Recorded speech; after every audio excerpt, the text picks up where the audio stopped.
Welcome to the Positive Pen Podcast, where your stories and soul work matters.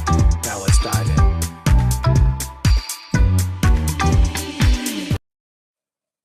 Hello, everyone. I hope everyone's doing well. Life is treating you good, and all the wonderful things that brings to you. There has been some cool things that happened today. I launched a story. The reason for Substack, I forgot the story. Holy smokes. But it was a popular story. It was on my feed. So if you can, let me just double check that, make sure I can see what it is so I can tell you that. Oh, why Substack matters more than ever. That's the premise. And there was a lot of good insight on that. So if you're interested in reading it, it's on my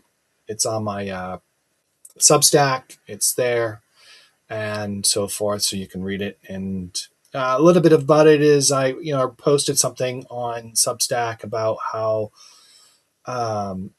what Substack mattered to me, and I was getting a lot of interest and feedback. And I thought, well, you know what, I'm going to put this into a story, and that's what I did. So I put it into an article and I posted it. So it's pretty cool. The other thing I want to talk about is the June authors that we have. That's still going. People can still see them on the Positive Pen store. You can go through there through my Substack. You'll see a link to the books, and please go there and review the books you like. If anything resonates with you, please feel free to go ahead and purchase one. And if not, or even better yet, if you don't feel like buying one, but you want to put reviews on, that'd be great too, because Amazon loves reviews and hype on each book, and it helps promote it and keeps it going and so forth. So that's how these independent authors make money. The other thing is that I'm going to have September enrollment coming up. We have a lot in there. There was a lot of interest, which is great. So we got a bunch of those, and that's going to close soon. And the other thing is Remy's Journey is coming. I think we have another one coming out here soon. Remy's Journey, and that is scheduled for Wednesday. Yeah, chapter 10. The word we didn't understand. Now, Remy, if you've been following that story, this is the second book of Remy, and in there we simply go through the he's going through a lot of changes. The first book was about his adoption and all of the new family, all the hype. And then now we're talking about Remy and his journey and his friends. And there's a lot of changes goes on with life, as you can imagine. And Remy's all new to this and so forth. Someone asked me a really cool, an interesting question. One of the questions was, what's your target audience for these books? And I said, well, there's two parts. One, it's meant to be inspirational and give you life lessons along the way. But also, I always wrote it in mind of my children, because I wanted to make sure that they're not reading something that dad wrote and they feel kind of like cringy about it. So really, when I wrote about it, I wrote it for my children to read to their children if that day ever comes. So with that in mind, that was the idea. So I wrote it in a way that children can kind of understand about life through a dog's eyes. And this is all pure from his thing, from his life. So that's starting to come out Wednesday. And then next week we have Ruth Irma is another author that will be on here. She just released a book. So we're looking forward to talking to her about that and how that goes. So a lot going on here, the Positive Pen. Geez, I can't keep up with all the activities, but one of the things I want to do is introduce you to Stephen Thomas. He is from England, and it's 9:00 there, I think. And so we're looking forward to this. He wrote a book. I'm sorry, I'm popping up over here. His book was, I forgot the book was In the Day of the Flood. and it was a creative way of bringing. Well, I'm going to let him talk about that, but Thomas is here with us, so I'm going to bring him in. Good Hey, afternoon and good evening. How are you? very well, thank you. Yeah. Got the gnats around. I don't know why. But anyways, welcome to the show. Appreciate it. Um, so I wasn't to dive into your book, and I thought, no, I better not do that. I want to make sure that we have that conversation. I don't want to ruin it for you. But talk to me about your book and and tell me the story behind that book and what was the reason behind it. I think that's a great place to start where it really came from. And the short answer to where it came from is that it came from the first line of a well-known Christian prayer, the Lord's Prayer. And the first line is, Our Father in heaven, right? Now, I'm a translator. I've been translating for 35 years from 10 or 12 different European languages. And there is a one old language that is the ancestor of them all, the Proto-Indo-European language. That was about 6,000 years ago. And I read somewhere that it has been reconstructed. Linguists have reconstructed not only what they said, the words that they said, but some of their beliefs. And because these people have now spread all around the world, they're in India, they're in Russia, they're in the United States, they're in South America. They speak all of the European languages and Indian languages, and they all had the same word for father and the same word for sky. And so it was clear that they had a concept of a heavenly father or a sky father. And that just really got me started. I thought, I've got to find out more about this time and the language. So I worked on reconstructing a bit more of the language from a slightly earlier stage, because the stage that has been reconstructed by the linguists was about 6,000 years ago, but there was a very big, well-evidenced archaeological flood in the Black Sea in about 8,000 years ago. So I just rebuilt it even a bit simpler, made the language so that I could write a book set at the time of this flood. Yeah. But really, it's the language. And my question was, what does it really mean 4,000 years before the birth of Abraham to be talking about a father in the sky? What does it mean? So you're a translator of how many languages? 13? Is that 30, 13? 30 plus years. Yeah. Okay, so um, I always thought Latin was the the oldest language. I guess that's not. Latin. Yeah, Latin. Latin. Yeah. Yeah, Mm. it's not one of the originals. No, Latin is, I mean, Latin was spoken a lot about 2,000 years ago. It's still come to us in church context. Before Latin, Greek was very widely spoken around the ancient world, but we're still only 2,500 years ago. The Proto-Indo-European language is 3,000 to 4,000 years before that. And a couple of thousand years back from there to where I'm writing. So this is a very, very ancient. It's probably about the oldest language that you can actually reconstruct, to be honest. Wow. There was a point. I came across a story about a specific European city that their language is still preserved after all these years. I want to say that it's in the Alps. I'm assuming. I can't That would remember be that, interesting. but I don't it's know that story, but yeah. but there was apparently I don't know. I came across it, but it was like it was contained and it was never influenced by no other language other than their own. I gotta look that up again. I can't remember where it was, but I kind of have to. I do. There is a language in the Basque country of Spain, which is at the foot of the Pyrenees, and it's a small area where people speak a language that was a very ancient language. So that's not one of the Proto-Indo-European languages. Right. There are a few incidences of that around Europe, little pockets of people Yeah. that still speak ancient. Well, they're not really. They've continued to develop, but they've Yeah, yeah. developed from a different base. Yeah. Right. Yeah, like some Italian, just that. So I know Italy has like 500 different dialects, and you go from region to region of different dialects, you get different types of words. Some of the Mm. meanings of the word, some of the meanings are not similar to what other Italians would say. And but I always and I did went to Germany. I lived in Germany for a bit, and I was able to pick up some German.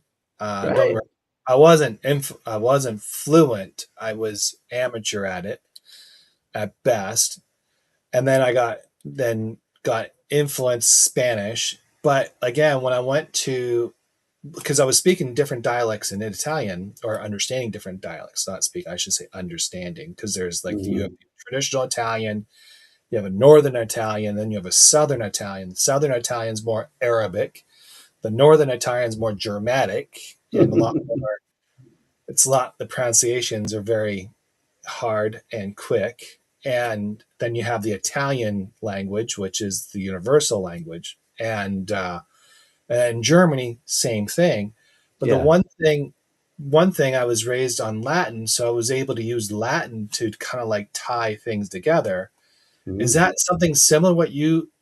It's Where very you? similar. Yeah, Okay, absolutely. So the if you go back to the stage of 2000 years ago, which is really Latin and Greek, right. those are two. Latin has given birth to all of the languages like Spanish, Italian, Portuguese, Catalan, um, and French. And then German has taken a contribution from another root, Old Germanic, which has poured into German, Dutch, um, and then the languages in Scandinavia have an additional influence. Mm, But Latin and Greek is yeah the 2000 years ago mark. But even at the time when the Germans invaded Rome at the end of the Roman Empire, they were definitely speaking a different language. They were not speaking yeah. anything that the Romans could understand. Um, and yeah, but I think back to another couple of thousand years before that, and they probably could have understood each other. They would have been regional dialects of one big language, Mm. probably. And then before that, it's one language. Yeah, it's interesting. I'm an historian by nature and by academically, but I never use it other than for own interest. When you go into like because I'm a very big European history buff. I'm not Mm, good at it, but I do love a lot of history of Europe. When I was like when I got into the Vikings and all that kind of stuff, and then the Roman Empire, all that period, like when I was looking at England, because I don't know why I was diving in England a lot, but back even that time, they were all tribals per se, or king, and eventually became kingdoms. But mm, even then, their languages, even though it's an island of its own, it was all mixed up. absolutely. It was It was. never the same. It was like you can like an Irishman go to a Scot. There are two different languages, and right, even though they're speaking English now, I think back then they weren't. Were they? When the Roman Empire. No, no. So I was sorry. So like back when I like the language because it wasn't a common English language during the period of like the when the kingdoms were there. They all kind of had their own language, and I don't You know how. mean in the kind of Saxon time, King Yes, yeah, Alfred?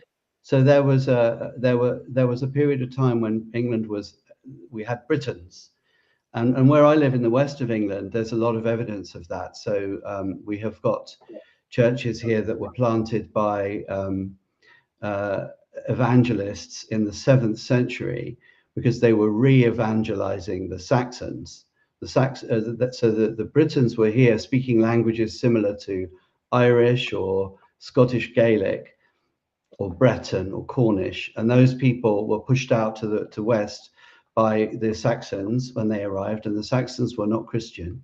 So then the Saxons were re-evangelized both from the west and from the east by Romans, and from the west by Celts.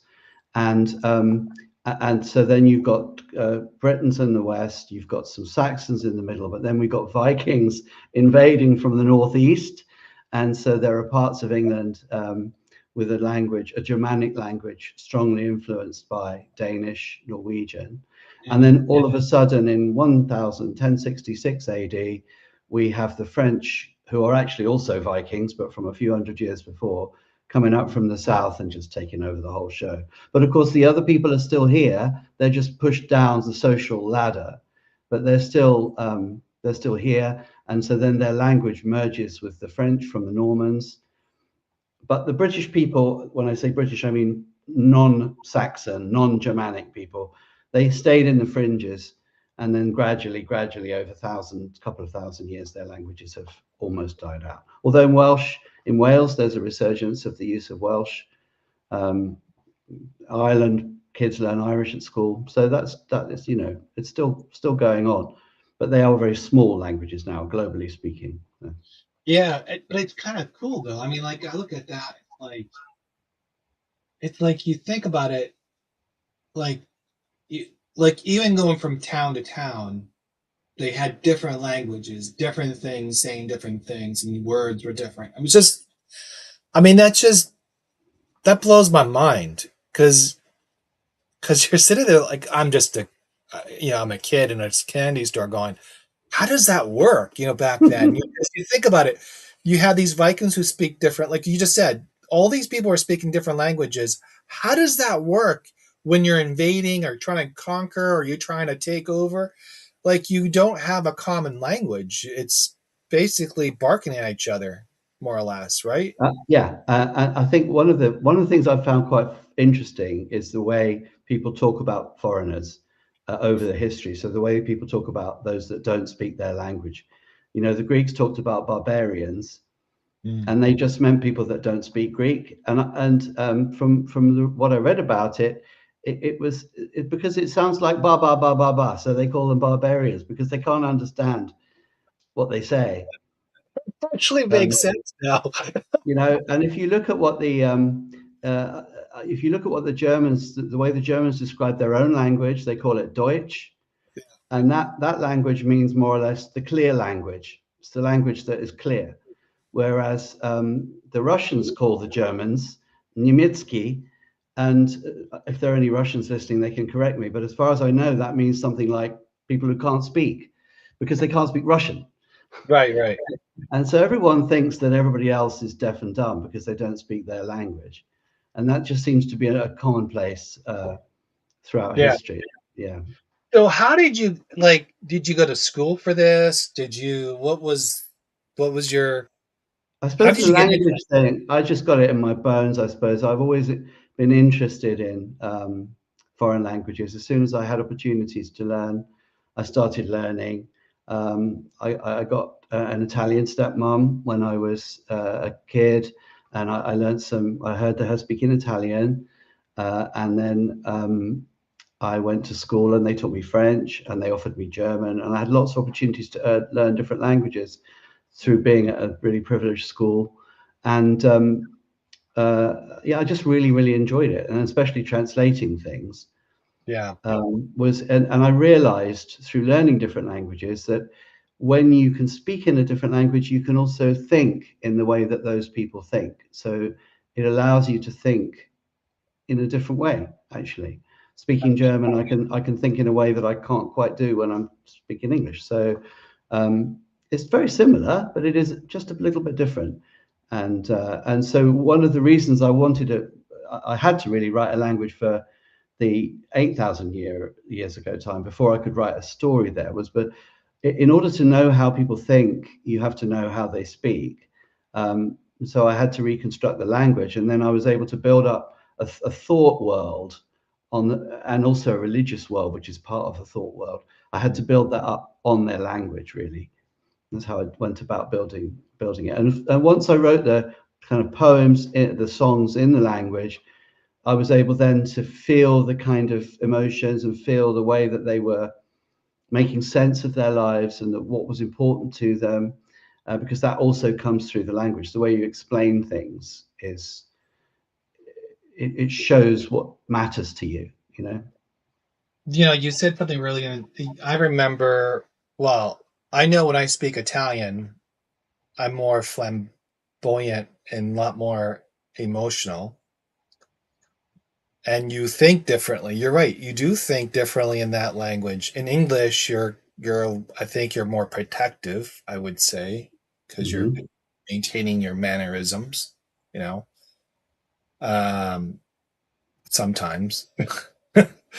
But you're right. I didn't think it that way because you think when you think that way, you don't really think I'm gonna like when I'm playing around with languages. I'm not thinking English into Italian. I'm thinking Italian or German. I was speaking German, and my goal was always try to pronounce it correctly.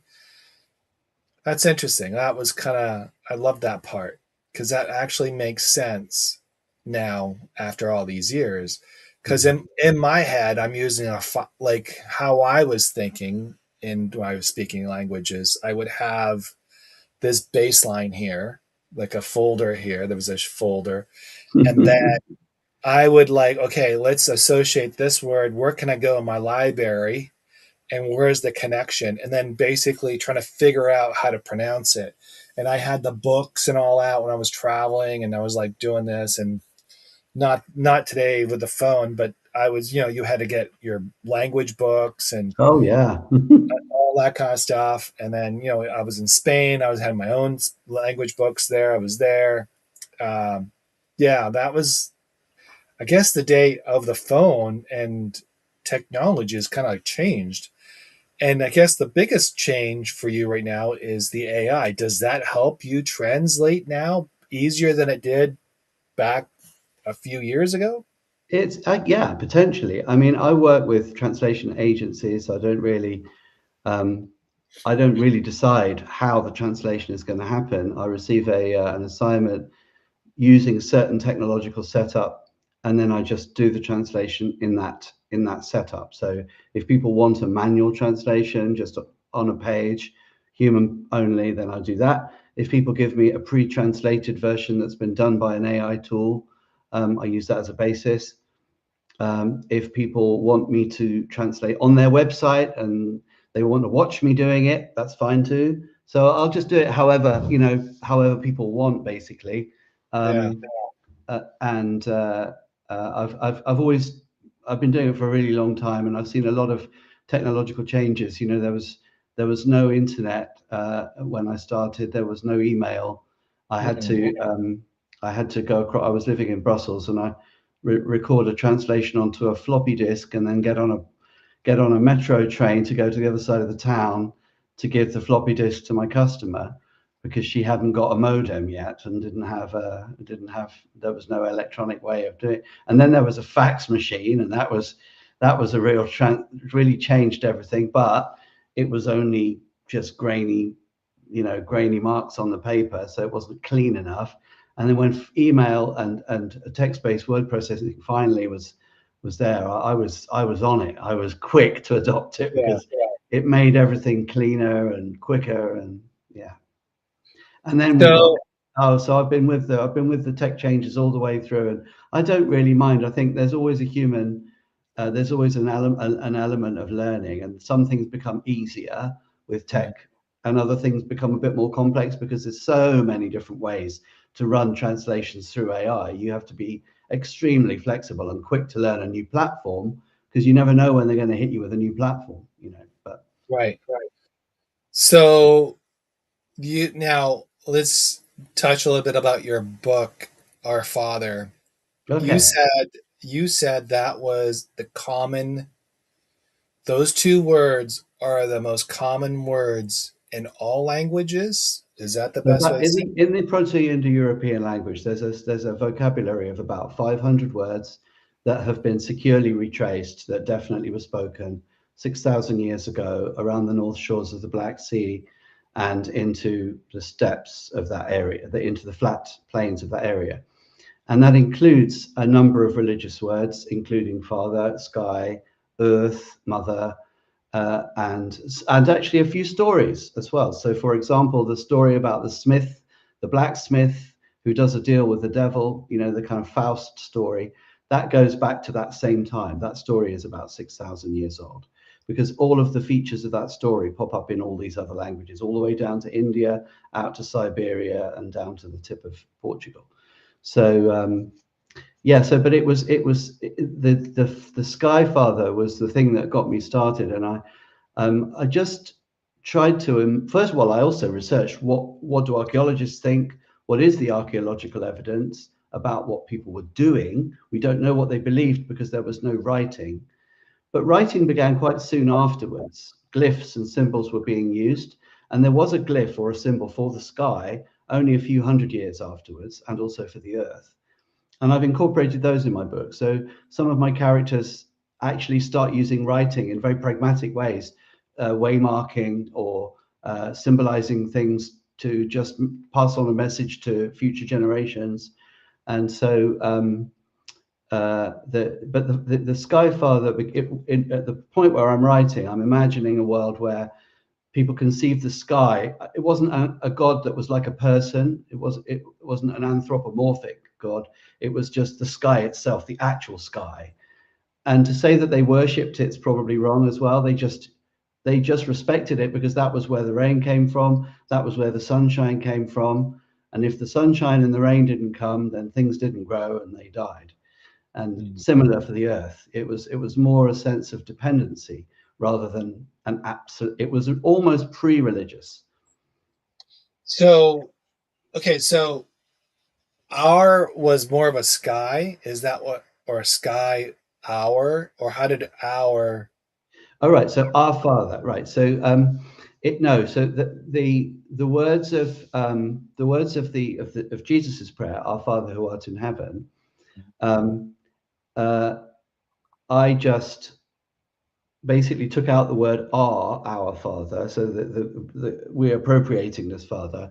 I kind of just imagined that that's a later addition, and that probably in terms of, well, Jesus made up the prayer as he made it up, and so he would have, our had a meaning to him because it was in the context of the Jewish people or whatever. But in this previous time, I don't think it occurred to I don't think they necessarily knew initially what they meant by father. It was just they had human fathers who were necessary for a baby to come, and human fathers who were nurturing, helping with child rearing, and then they had human mothers. And so I guess they worked back from that. And I think what we know linguistically is that the word father became attached to the sky and the word mother became attached to the earth. But before the word father and mother were attached, it was just sky and earth. And sky was not just, they didn't know that necessarily that the sky is full of air.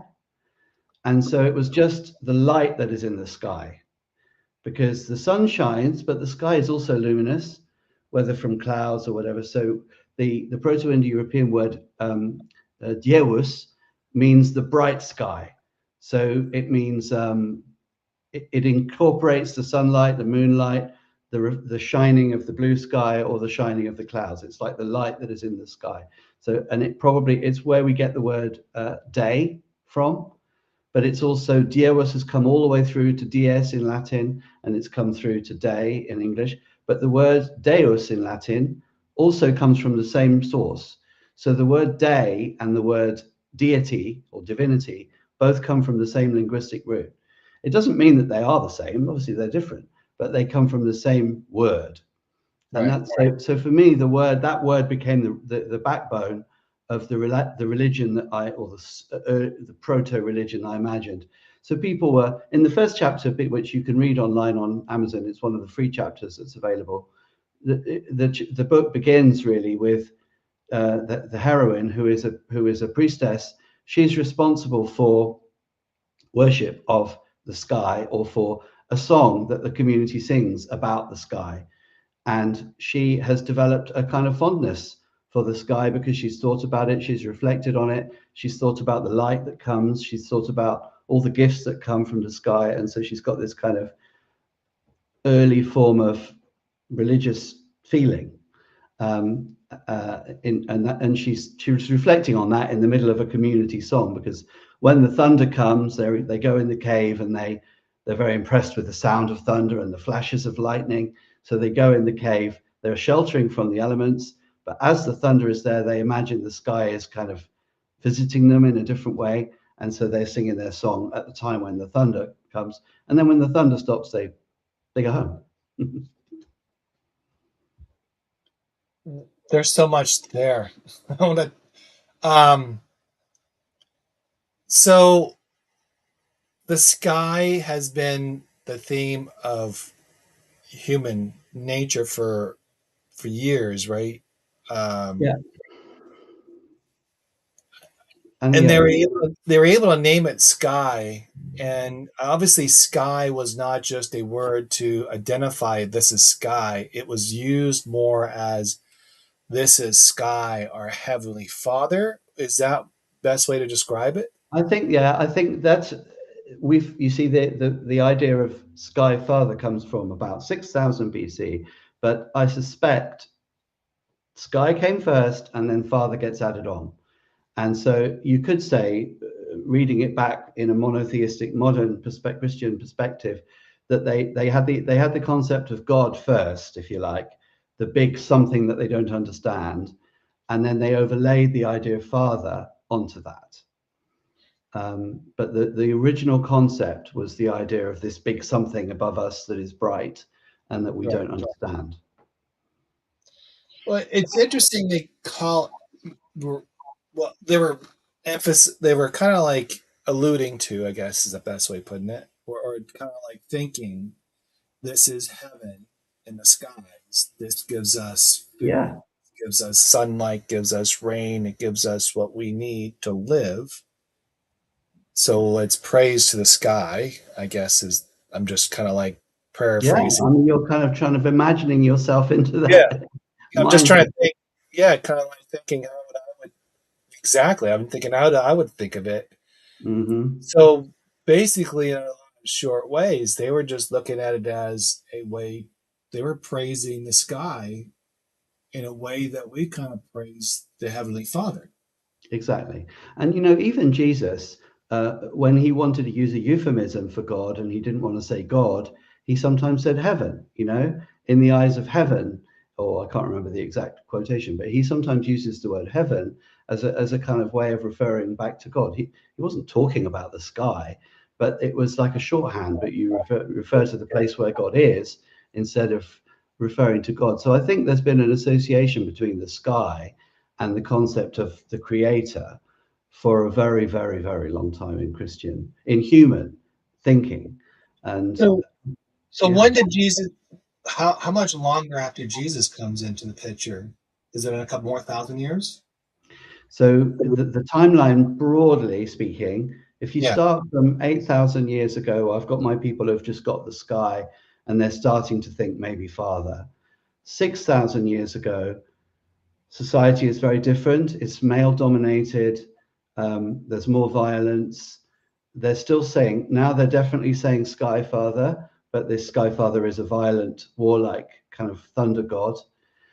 4,000 years ago, you've got Abraham, and you've got really complex societies in the Middle East with hundreds of gods and really complex, developed pagan kind of systems.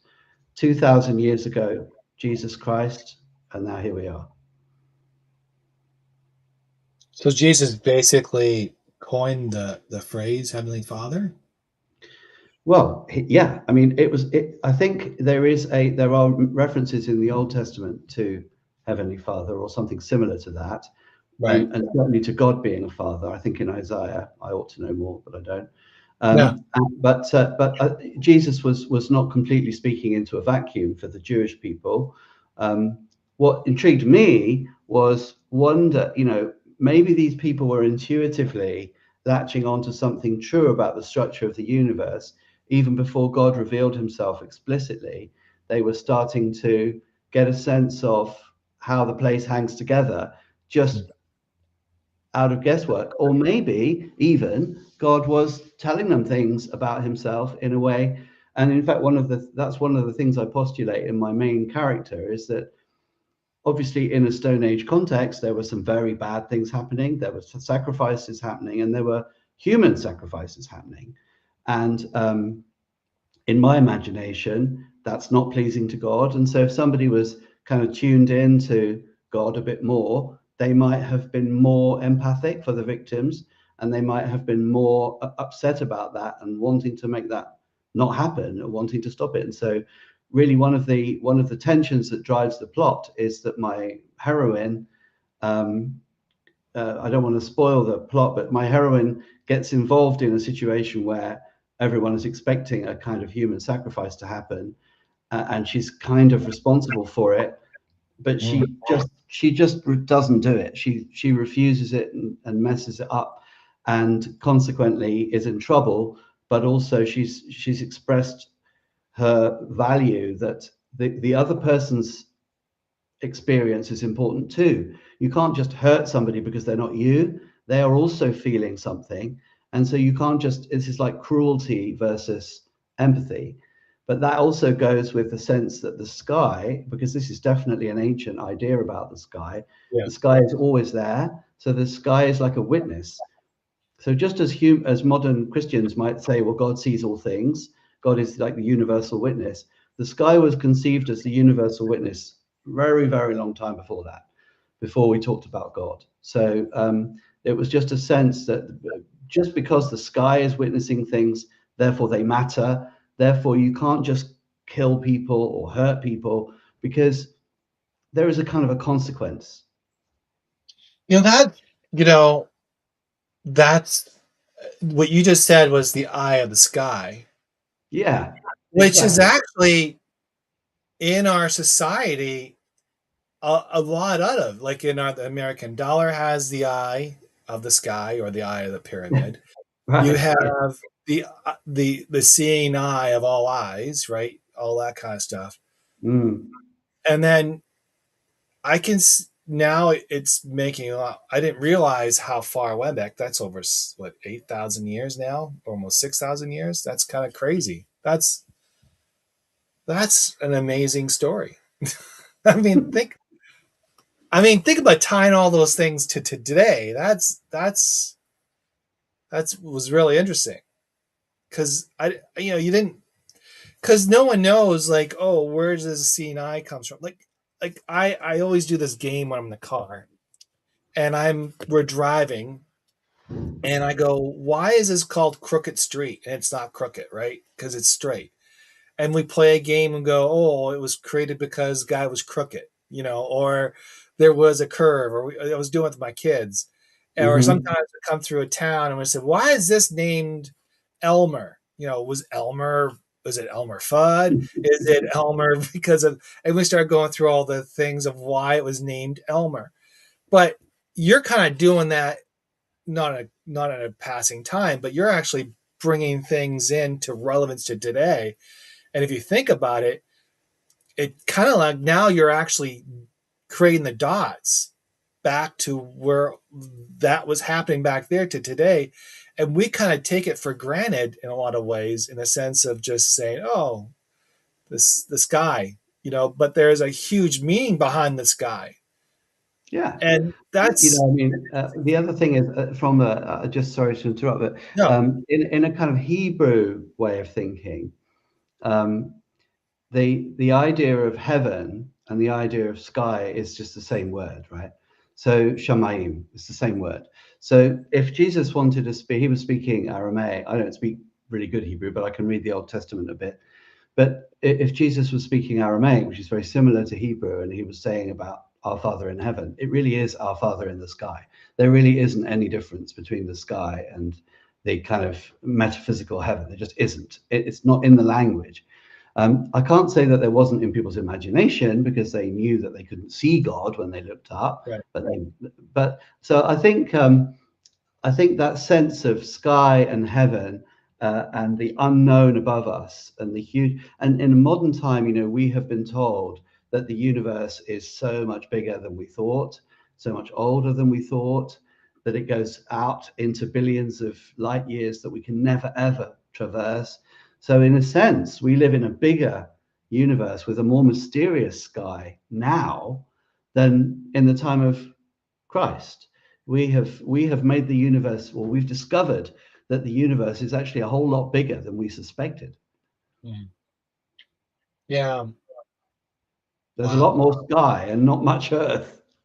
So, in relevance to the Roman Empire, they were what 2,000 years before Jesus was born. So their language was starting to develop very early. Like, I mean, we had two twins out of Rome that Right. built. And that starts about 700 or 800 BC. So it's just a few hundred years before Christ. And they were Okay, coexisting with the Greeks across that eastern part of the Mediterranean. right. And then they were involved with the Arabics, and they had their own language. So they were kind of like commingling with all that, and then that's how.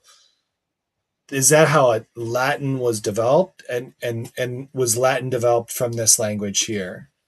Yes, so Latin did develop from the language that I've reconstructed, and also from the Proto-Indo-European language, definitely, as did Greek. Um, and those languages were developing separately on the Italian peninsula and in Greece over thousands of years before the Greeks and the ancient Romans. I mean, we've just seen the film The Odyssey, and that is about events, the fall of Troy, which happens at the time of the Bronze Age collapse, which is about 1500 BC to 1000 BC, somewhere in that window, maybe Okay. 1300 BC. And there was a very sophisticated society there, but that collapses, and then you have a period of illiteracy, loss of writing for 400 years, and then the Romans start to come and the Greeks start to come. So that they had been around for getting on for 1,000 years at the time of the New Testament. At the time, so the same time that the Greeks and Romans were starting to build their civilizations in the Mediterranean, is exactly the same time when the Old Testament stories and the prophets and King David and all of that was happening in the Middle East. Because when Jesus was born, right, his the story wasn't told until a couple years later, right? A couple, was it a couple hundred years later? And but you just said that languages do collapse. What happens? How did that space between Jesus to when it was the Bible was written? How did that translate it? I mean, that was challenging within itself, isn't it?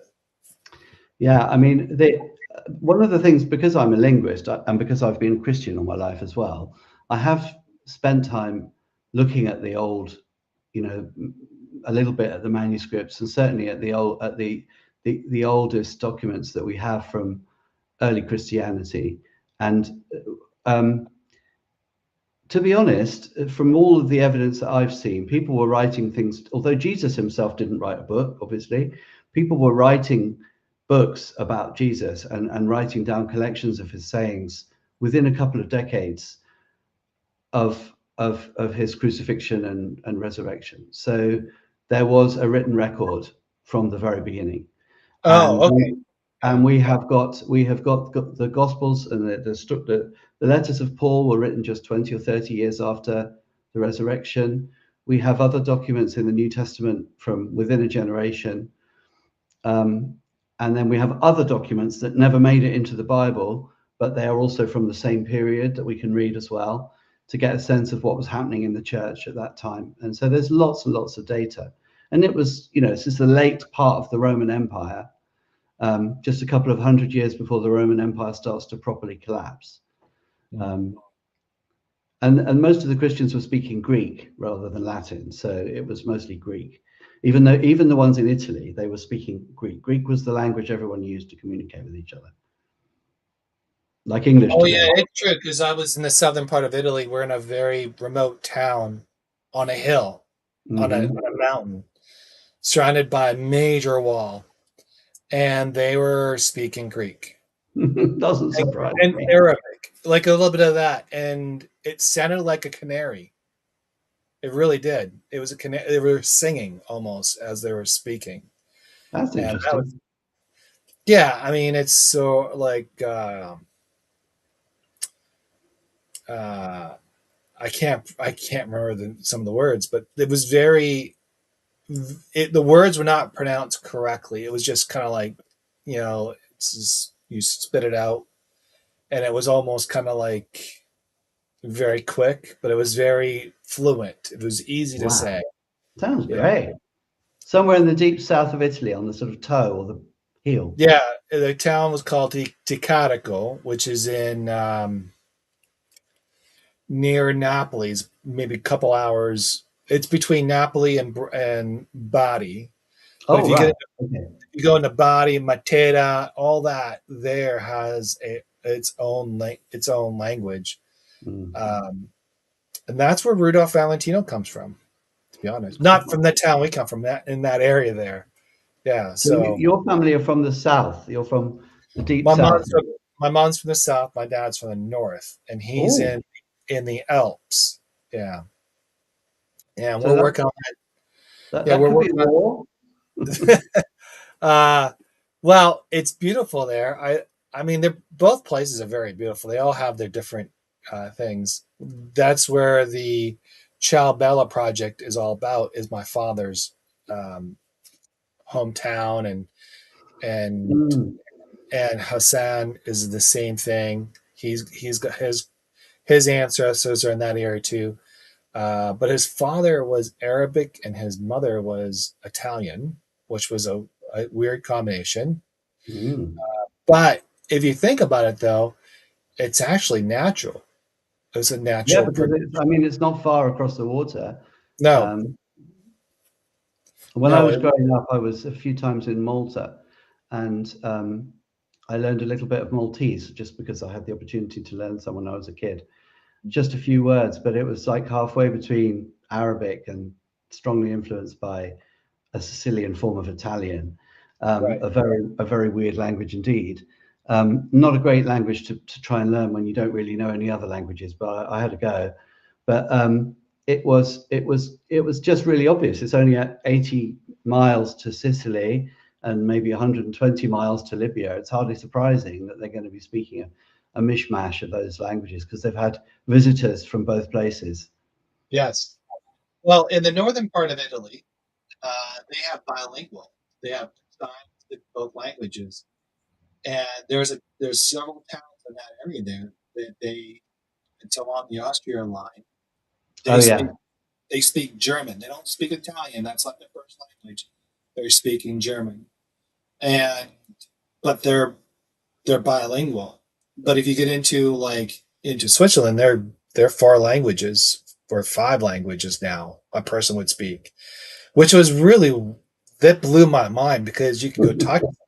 This is how crazy this is how crazy the Swiss are. They can speak English, and then the next minute they're speaking another language or another language, and it's in beat, not like, oh, I got to sit and think about it. It's like for me now, I would have to think about the words that I want to say because I'm not natural in it, and I just can't. I always wanted to get to that point, and I never had the opportunity. But the thing Mm. is that when I look at those other like people like that, because you have to be living in places that actually encourages it. Yeah. And I never lived in places where I was encouraged to speak a language. I was always forced to speak English because everybody else around me spoke English. So you lose the you lose languages pretty easily when you don't have that Yeah, opportunity.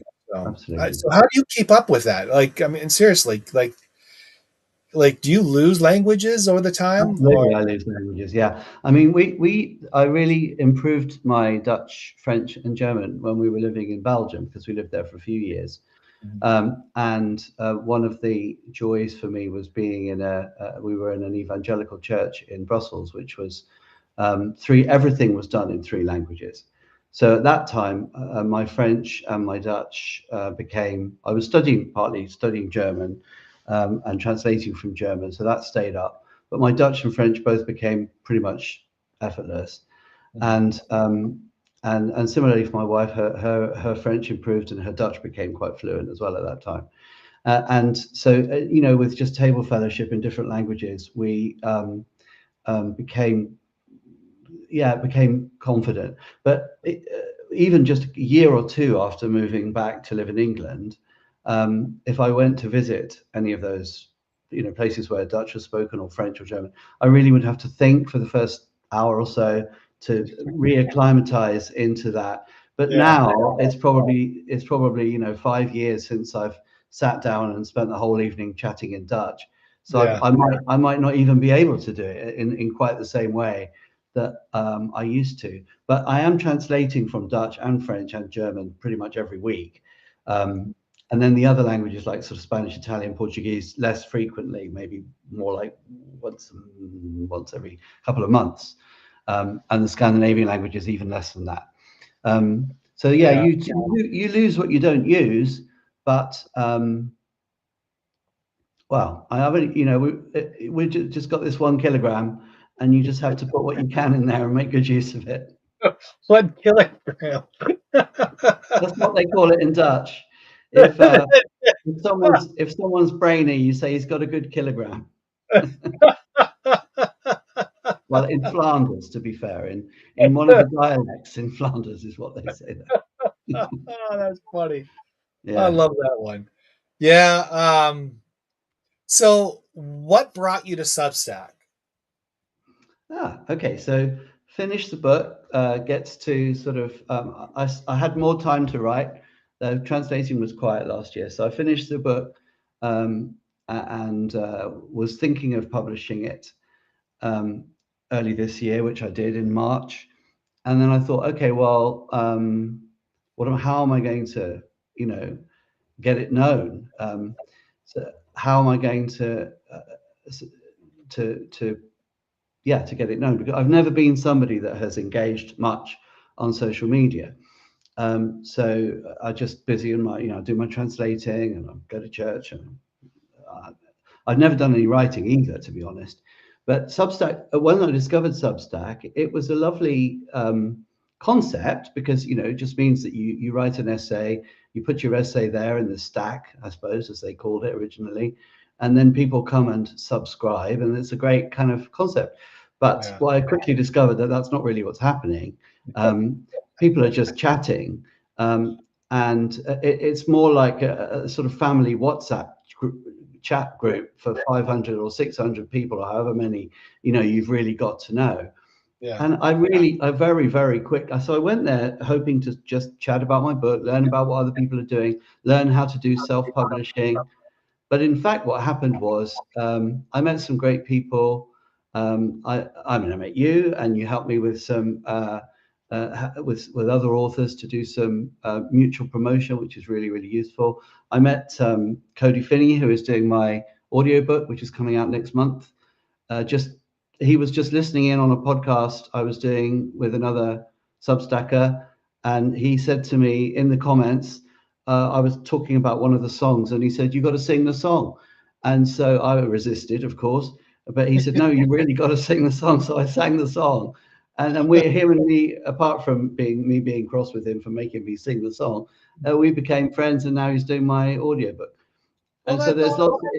So it's kind of like a real place where you meet real people. But then Yeah, it's also a place where, I mean, what I enjoy words, word jokes, limericks, riddles, all that kind of stuff. And Substack is a place where you can just make a quirky comment about language, and there is somebody who's interested, and that is a really nice thing. And if, in addition, probably, as I would be able to say now, tens of those people are now gradually becoming something like friends, yeah. and some of them have gifted me things, or have remembered my birthday, and I've done. So yeah, that's it's just a really nice human place where language is allowed to exist. I started serializing my book there, so I put it up as a place where people could just read it for free, because my policy pretty much on the first book is I want everyone to just read it, and so it's available it's free on Kindle Unlimited. It's as cheap as I can get it on Amazon. It would be free if Amazon would allow it to be free, and I'll be giving it away in some other ways soon. The Substack's another place where you can put things for free. People can read them, so you can get a readership and some engagement, And actually, a lot of that engagement isn't just people that might buy books, it's actually people with a really interesting mind who have ideas. And I've also noticed, of course, just because my natural interest, the algorithm picks them up, all kinds of fascinating Christians with all kinds of different weird, wacky, and wonderful ideas. Yeah, Um, and I'm not inclined to get at all upset when people are very different from me. You know, I really, really enjoy people with different ideas and attitudes, and just I'll talk to anyone about anything, you know, and Substack's nice for that. absolutely. Yeah. So Sacred Storyline said she was looking for a book. I couldn't hear that actually. You went dead. You went quiet for a second. Yeah, Oh, sorry. Do you hear me now? yeah, I can. Okay. So Sacred Storyline said, I was wondering what book to buy this week, and now I know she's going to be buying your book. Oh, So, hooray! I'm glad. yeah. And she also said that language seems to be appreciated here more than many other social media sites. And I agree with that. That is true. Yeah, that's interesting. You take history in a different way. You take it literally. You go find it and you bring it back to present. That's huge. Yeah, Mm. that's a wonderful. It must be wonderful discovering stuff like that because it's just For like, me, oh it is an amazing discovery. You know, yeah, uh, it never really. I knew about the Proto-Indo-European language, but you know, I knew there was Homer and the Bronze Age and 3,000 years ago and Babylonian, you know, Babylon, but and then I knew there was cavemen with clubs 20, 30,000 years ago. But in between there was a gap, and as I studied it, and I realized that there were complex civilizations, there were villages spread all the way around the coast of the Black Sea, um, probably trading with each other. They were farming, they were keeping animals, they were making boats, they were doing, but they and the fascinate one of the most interesting things from my perspective has been a lot of at least two of these biggest societies were they were not male dominated societies. They were either run by mostly by women, or they were gender blind societies where people just did what they were good at, and it didn't matter whether you were male or female that much. um, and that's been quite interesting because there was very little. So the archaeology's been really interesting, but learning about those societies, and you just realize this is a whole layer of human development that nobody told me about. You know, I've just got the Flintstones, and then you're snapping forward to Abraham, but there's a big missing yeah, chunk, and that's my zone. That's where I'm playing. that's awesome.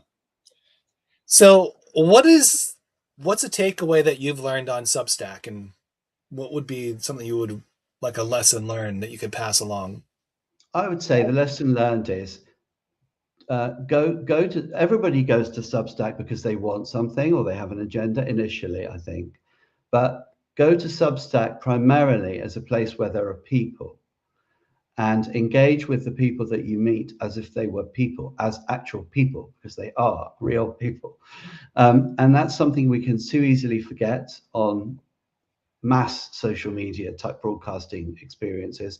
But on social media, you know, think in ones. Each person is one person, and each individual person is interesting. What they have to say is valuable. And there are some people who just want to make trouble, and you occasionally have to block people out. But the vast majority of people are genuinely interested in finding out something new. Most people that have been there for a while have already learned what I just said, and they're busily making a network, making friends, sharing ideas, being nice, you know, being interesting. And I think that's a hugely positive place. And if you have faith, as I do, and you value your faith and you enjoy the linguistic aspects of that, it's a very, very rich place to meet fascinating people. I totally agree with that. The one area that I get really annoyed is the politics, and I do mute a lot of people. I don't block them; I mute them Okay. um, because I don't want it on the feed. I don't want to be like I see it everywhere else, and I don't want to see it on my feed. I don't want to be part of it. I mean, I don't get me wrong. I dabble it. in other things on other social medias or through friends and things like that. And I really just don't want to be. I don't want to pollute the Substack because I look at it this way. It's better to know each other for what we like. It's like I don't know, like it was like 5, 6 years ago. No one, or maybe 15 years ago or so, no one cared where you came from in the sense of your political background. All they care about was your integrity and your character, and if you're a person of good people, what did you do to help each other or things like that. And that was really the common theme between humans. It Yeah. was, how do we lift each other up Hmm. versus trying to tear ourselves down. And somehow now we lost that. And you talk about those ancient cities and those ancient cultures. I mean, I've studied history enough to understand that this is the demise of the society. Yes, it is. And It does look like that. yeah, and maybe we're too intellectual to see that happen. But definitely there's forces that are trying to crush it. And I hopefully there is some type of understanding that that's not the good way to go, and loving Yeah, each other, looking for peace, that's right. and finding joy and trying to be together as a common, and not try to have these self-interest groups, in a sense, trying to help each other out. That's what I think our where where Substack, I don't really care. I care about you as a person, because at the end of the day, I'm more interested in what you inspiring others. I want to learn about that. I want to learn why you feel that way. Yeah, And and I mean, that's what I've really, really enjoyed. And I think because of the fact that I'm writing in the period that I am in a long time ago, and it's definitely pre-Christian, and it's definitely pre-left and right politics. yeah, yeah, It's just not relevant. And the people who are interested, it's very interesting. I've got Jews, I've got Christians, I've got pagans, and I've got uh, people who are atheists but are interested in human development. So I've yeah, got all kinds of people that have found an interest in that. Even on Substack, lots of people have told me that they bought the book through meeting them on Substack, and they're the first book, and the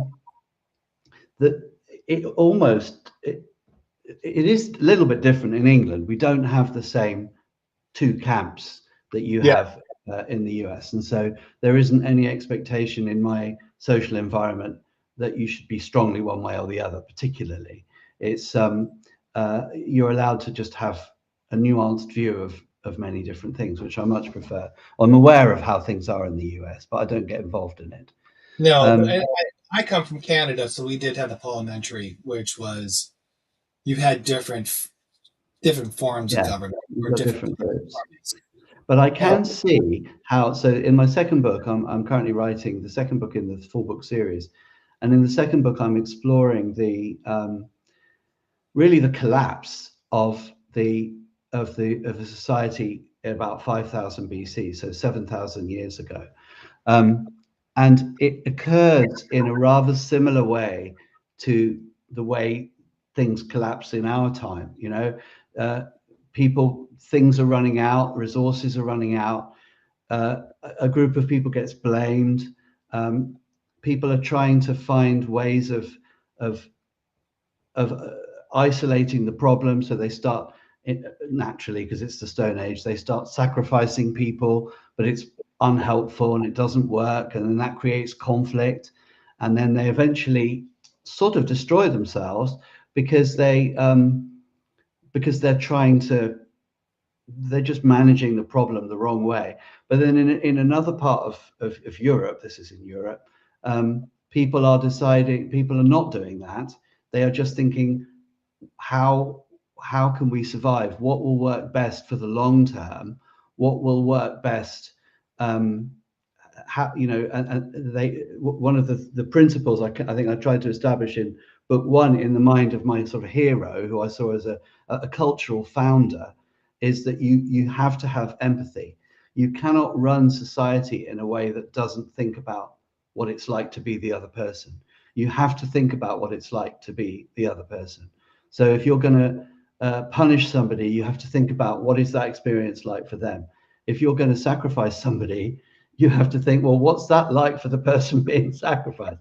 You just have to run on that basis. And um, I think these are really, really simple, almost biological decisions that we have to make as human beings. Are we going to um, are we going to be angry and make our little club and destroy those that are outside it? Or are we going to do something that will allow us to continue to live in peace? And I think that question has been an important question probably for more than 10,000 years. As soon as we started living together in villages, we started encountering that question. And it's very experimental. I've seen so in the Stone Age, so many disastrous mistakes where the society Well, was and went it badly. actually did. It actually happened with the Yam out of Brazil. They Yeah, tried Amazon in the Amazon forest, and they were preserved. Their culture was preserved for hundreds, maybe 1,000 years or so. I can't remember how long, but it goes back a long time. But within the last 50 years, well, maybe in the last 30 years, they started to destroy the Amazon forest. And it took away the actual purpose of what they used to be. And now yeah, they live in street closes. They're more susceptible to diseases. They're living in, unfair conditions. I mean, they weren't kicked out, but their homes are being destroyed. I mean, by mean home, their Amazon force is being destroyed yeah. due to, you know, medicine or natural resources like gold or silver or coal or just the Mm, trees themselves. mm, And, and comes back to the language, they're losing the language too. They're losing their culture. They're losing the way of life. And it's now gone to the point where they're just blending into everybody else.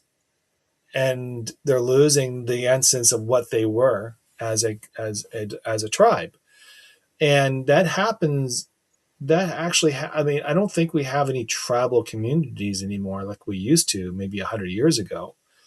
um, I think the last, I guess, like in New Guinea, there was a tribal community that ran by women. Women actually were the dominant, I think, in New Guinea. mm, Maybe in some of the islands in the Pacifics, there's still some tribes, but they're preserving their way of life, and their mm. way of life is much simpler. It's much easier. It's not as complex as as it No, is that's to right. our day to day stuff. So Yeah. I agree with you. It's just I just don't see how I don't because you know one thing like I remember in 1981 I was like in class. It was an economic class, and I was like 13, I think 12 years old. I can't remember. And the teacher holds up a card, like a credit card, and he goes, by the time you graduate or you get through high school or whatever, you're all going to have a classic card in your pocket, and that's going to replace money. And for the most part, I mean, 50 years later, yeah, that's sort of true. And I look at language too. Like I think about language in a way that we used to speak. Like so, obviously, the English language, the Queen's language, or I say the Queen, but the King's language now was the start of English, and each Canada picked up, adopted it, and it had its own formal language. Obviously, Aussie, New Zealand, all the Commonwealth started adopting English as their second language or their primary language. And they all created their own language within the Yeah. language. And now that you think about it, it took away the land language, whatever that was before. So whatever was speaking there is no longer being Well, spoken. you had a whole patchwork, I believe. I don't know the details, but you had different tribes in North Yes. America. speaking different languages and having different life ways. And then they either got absorbed or wiped out, or different things happened. Yes. Yeah. And there are And still, I believe, people, aren't there, living those lifestyles, but not as much. But I think, and then I was like thinking about, and then I was in college, and I remember, I think an English class or a literature class, I can't remember. Eventually, you needed to start speaking Chinese because that's going to become another dominant language. But then you look at Chinese, there's like 500 different languages. Like it's not just a simple language just pick up. Yeah. It's hard. And then then Spanish came along, which was easier. So and then and everybody was like saying, well, eventually the three dominant languages is going to be Spanish, English, and Chinese, and so that's going to replace our other languages that we all used to know. Or, I mean, it's going to take a couple more 100 years to do that, but it's sort of like the evolving cycle of what Mm. what we've been talking about over the last 6,000, 7, Mm. 10,000, 30,000 years. Languages is kind of like moved into more of a one dominant language. And I Yes, it think has. that's And it's also gone the other way. And in a sense, that's where I have a little bit more optimism, is that if you look at the Roman Empire, everyone was speaking Greek, obviously, as a trading language. And then there were Latin was the administrative language, and that got into the church as the language that was, the church language. But people were still speaking their private languages. So there was something like French, or there was something like, Scottish Gaelic or whatever. Well, as the empire collapsed, obviously it's very bad for a lot of people because technology reduces and literacy reduces, and there's probably some violence associated with the breaking up of a big empire. But what happens afterwards is that some of these smaller groups that were being kept down by the Roman Empire started to flourish, started to grow, and actually started to create an identity. So, and some of the Romans themselves developed in different ways. So some of them became French, some of them became Italians, some of them became Spanish. It's all Latin originally, yeah. and then you got the diversity comes back again. But then you have another movement towards empire or globalization, which kind of brings one of them to the top, and all the little ones die out. But then the big thing explodes, and then all the little people come popping up again, speaking their little languages again. So I have a sense that that there is a sort of a big slow cycle going on of diversity against homogeneity, if you like, and we're in a moment of great homogeneity right now, but I'm not expecting it to last another 1,000 years. I think it's much more likely that there would be another period of diversity, and people living a more local lifestyle, maybe lower technology, possibly after some disaster or other. But that's just what people always have done. We've always made a mess of society and of the planet, and then whoever's left has to build something else. Uh, well, let's hope we don't ever get there. Let's hope that people actually learn to live with each other and maybe live within their own tribe. I guess the best way to put that. Yeah. And not to have, I mean, it's okay to be influenced, but not to be taken over, I guess. I don't know how you say Right. that. And I think being respectful of others is so important. If we Exactly. if we can respect, we are a little bit, I think, more sensitive now to those things. And if people, as for example, Dutch is a really important language to me, but a lot of the time Dutch people don't bother with their language. They think, oh, we might as well speak English. But I would say, no, your language is special. You have a culture that and they do actually. There are quite a lot of people that are very, very fond of their Dutch, and they have no intention of giving it up and just speaking English in the Netherlands or in Belgium. So, yeah, it's Well, the Rhine area of Germany is very special, and their language is unique and different because yeah. it's has a lot of has. I remember being on the Rhine, and we had a friend who was German and was telling us the story, and he was telling us in German, you know, and we're listening, and a friend of mine was kind of like translating a little bit here and there in Italian. So he was translating to me in Italian. I was listening. So I think would about have been happy there. it was just like German, Italian, English, Italian to me, and I'm like, oh, okay, that makes sense. And the story goes on. He's in straight faced German, like he's talking about how Second World War that they leveled this town and they built this big. They got the rubble and they put the rubble on this big huge mound over there, and now they're using it for like a ski, like a some type of ski thing or some type of like a hill or something like that. And one minute you're like, and he's straight face, like there's no, there's no emotional about it. But the next minute you're like, because the language from him is like, it's really sad what happened, in Italian, kind of like a little more exaggerated.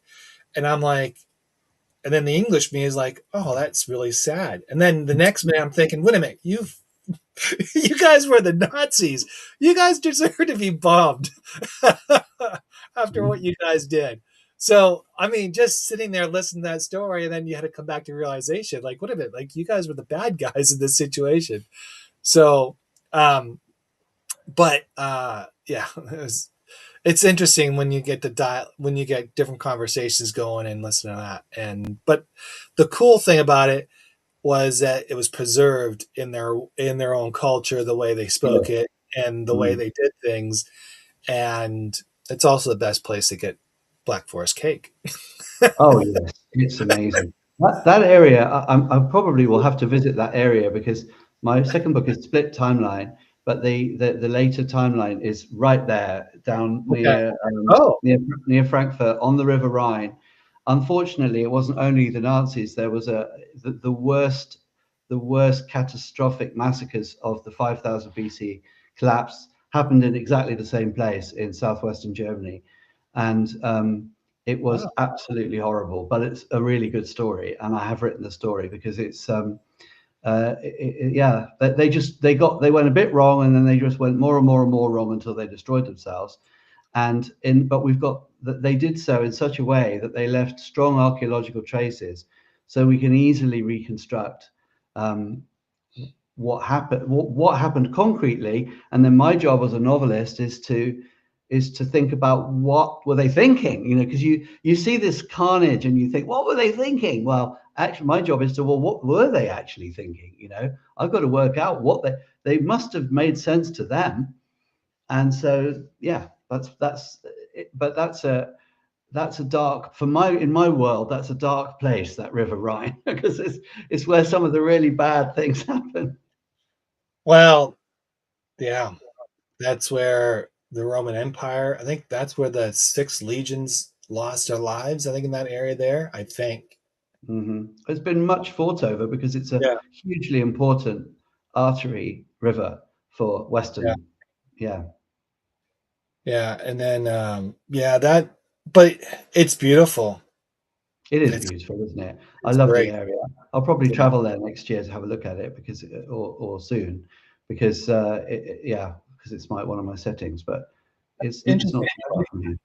I just add the correlation between the Sixth Division of the United States in World War II. If I remember correctly, the Roman Empire, the Legion was number six. If I'm, I got to look that up. Now I'm interested to Yeah, find out. I don't know the specific Roman legions. I'm sorry to say. There was a one Legion that just got like they were walking through the forest and they got hammered and they were all dead. Um, Yeah. and it wiped out a Legion. It was like what, almost 1,000 strong or something like Hmm. that. It was like a huge, Legion. I don't know how much. I think a Legion was 1,000 men or I don't more. know. I Mm. think. And the barbarics came in, or the barbarians came in, and they were fighting unconventional warfare, and Absolutely. the obviously they were the Romans were fighting conventional warfare, which was you know position, height, tight, and but the way they were coming at each other, it was just it was unstoppable. So yeah, because they were guerrilla fighting at that point. So and They were. I mean, I haven't studied it as much as I would like to, but there was an interesting phenomenon around about the time of Christ in the German-speaking world, in the North Germany and all the way, all of Germany, that their ethics of warfare were different, and I think this is really underlies some of the fierceness of the Vikings idea. You know, this goes, but around about the year zero, they had an ethic of utter destruction.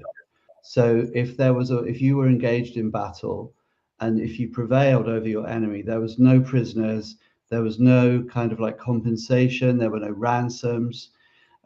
If you took into a village, you didn't take the women back to your village to be wives or anything. You didn't take the wealth. You just utterly destroyed it. So they had a real ethic of utter destruction.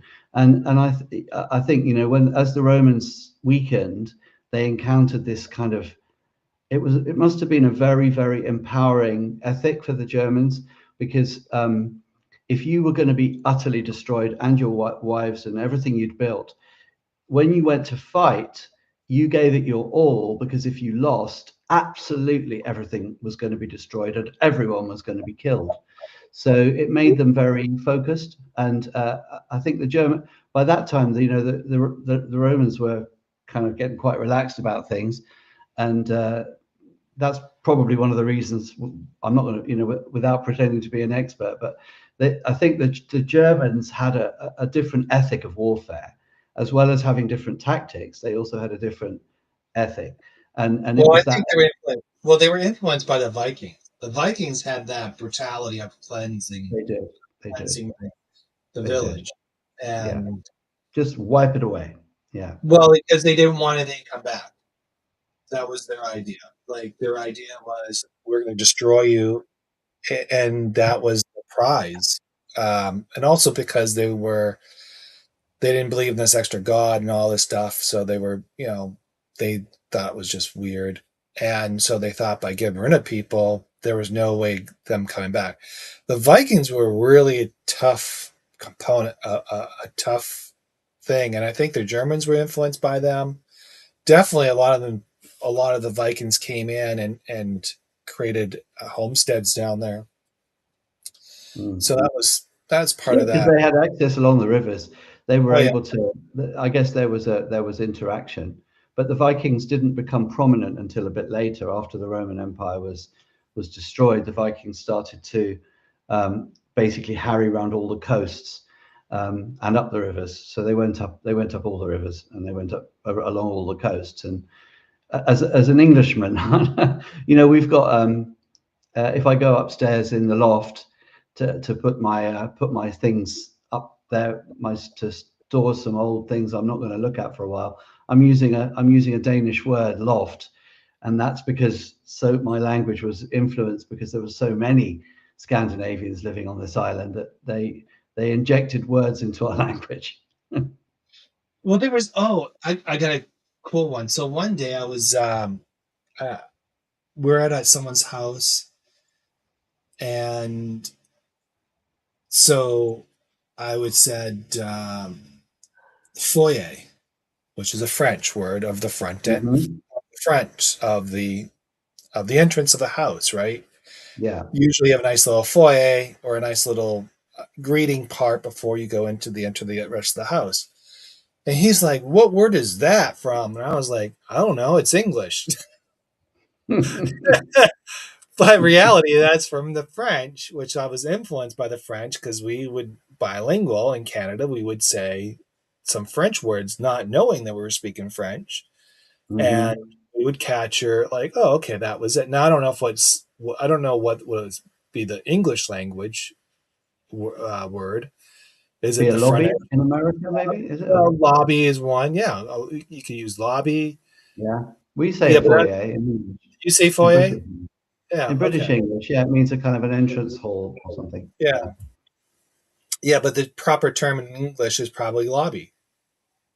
In American English, but Yeah. not so much in Britain. That we would say foyer or hall, or there's many different words, and there's this constant departure that's happening, you know. Well, the other one was like holidays. I'd say I'm going on holidays. Sometimes I just get, I get tripped up in my own brain, and I go, "Oh, I'm going on a holiday." What holiday you on? Right? I was like, I'm going on a vacation. I'm going to whatever I'm doing. Well, why are you calling it a holiday? I was like, uh, I don't know. That's what we used to The use. holiday is the public day off, and the vacation is your plan to go somewhere special. Well, we go on holiday in England as well. Like, we don't go on vacation at all. That word doesn't exist. We So, understand it because it's what Americans say, but not in England. yeah. So there was a few words. Even from Canada here, I get it just it's always backwards, or I say something. It's not. Yeah, the words are not always the same. Well, I want to say thank you. There was been a lot of comments in there. So, Sacred was basically saying, "Learn Foye, third generation American." Uh, we had.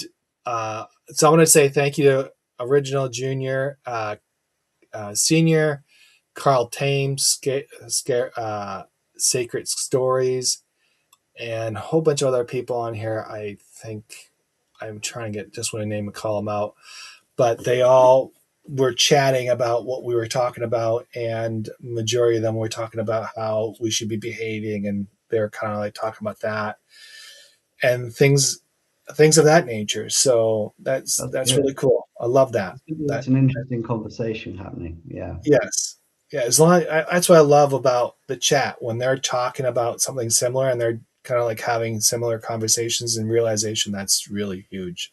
But I Mm. want to thank you for coming on. I know it's late out there and I don't want to hold you a little longer. So I do appreciate your time. Thank you very much. If you don't know, Stephen's book is on Amazon and I'm going to try to find the window so you guys can see it. And I'm Yeah. going to, It doesn't look like that anymore, actually. It's got a different cover now. yeah. So in the day of the flood, and this is what we're talking about language and how we tie in. The sky part is phenomenal. So if you really want to read something that bring a little bit of history, a little bit of what life is all about, feel free to pick it up on Amazon. Just Stephen Thomas in the day, put that in the search, you'll get there. That's great. Stephen, thank you again. Appreciate it. Thank He's you. also part of the book club, people, June. So he's in there as well. So you can go on my Substack Yes. in the bookstore. You can find it there as well on the Positive Pen store. And other than that, I want to say thank you again. I Well, thank you, appreciate it. John. Thanks for a great opportunity to chat and some really thought-provoking conversations there. Well, that's what we're about here. All right. Thank you. And thank you, everybody. Have a pleasant Thanks. week, and we'll catch you next week.